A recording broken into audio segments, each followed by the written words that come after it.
15 मई से लेकर के 6 जून तक का पीरियड पाकिस्तान के लिए काफी घातक है।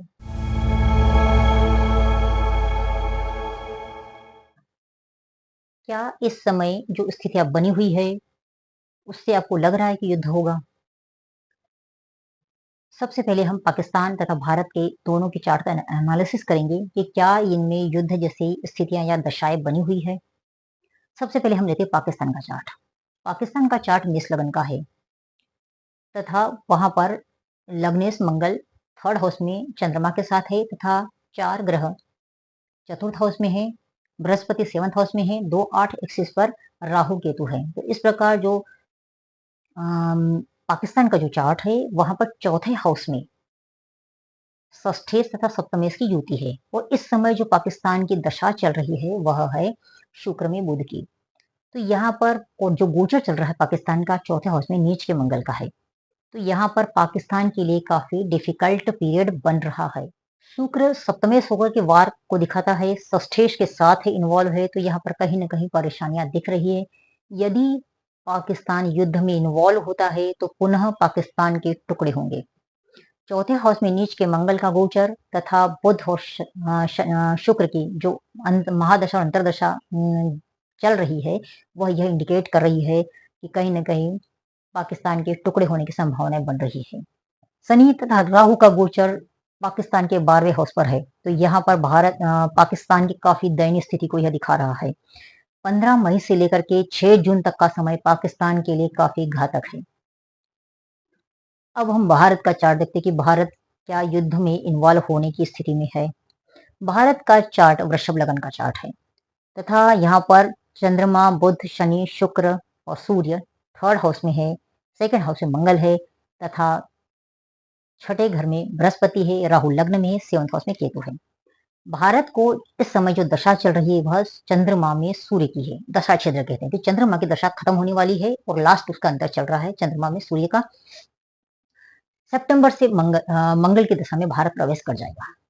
सबसे पहले जब हम युद्ध की बात करते हैं तो चंद्रमा की दशाओं में कोई भी आक्रामक गतिविधि लगभग नहीं होती है। सॉफ्ट प्लेनेट है, वह जबरदस्ती युद्ध में या इन्वॉल्व होने की स्थिति को नहीं दिखाता है।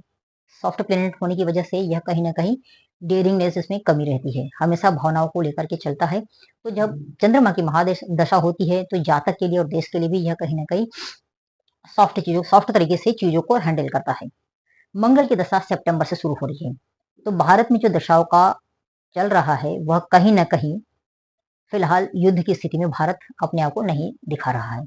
अब गोचर को देखें तो गोचर इस समय जो नीच का मंगल का गोचर थर्ड हाउस पर चल रहा है, जो पड़ोसी देशों के लिए काफी घातक स्थिति निर्मित कर रहा है। मंगल का गोचर करीब लगभग 6 जून तक रहेगा, तो यहाँ पर जो 6 जून तक कहीं ना कहीं बॉर्डर पर सेना का जमावड़ा बना रहेगा। भारत में हम जब शनि तथा राहु का गोचर भी देखें तो वह 11th हाउस पर है।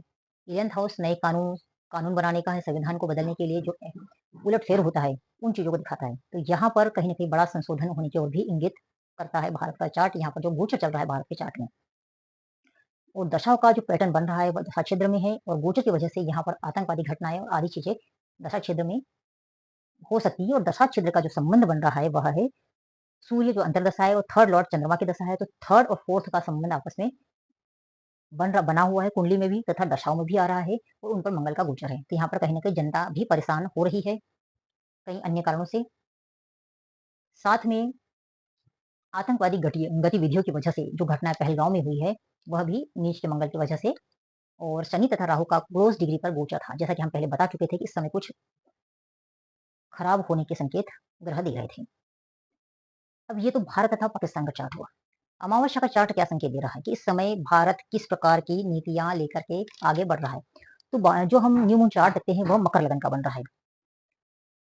28 अप्रैल 2025 को रात्रि को 1:02 पर प्रतिपदा शुरू हो रही है। अमावस्या एंडिंग था, प्रतिपदा की शुरुआत थी। तो यहाँ पर जो न्यू मून चार्ट बन रहा है वह मकर लगन का बन रहा है और यहाँ पर शनि राहु शुक्र बुध ये 4 प्लेनेट थर्ड हाउस पर गोचर कर रहे हैं।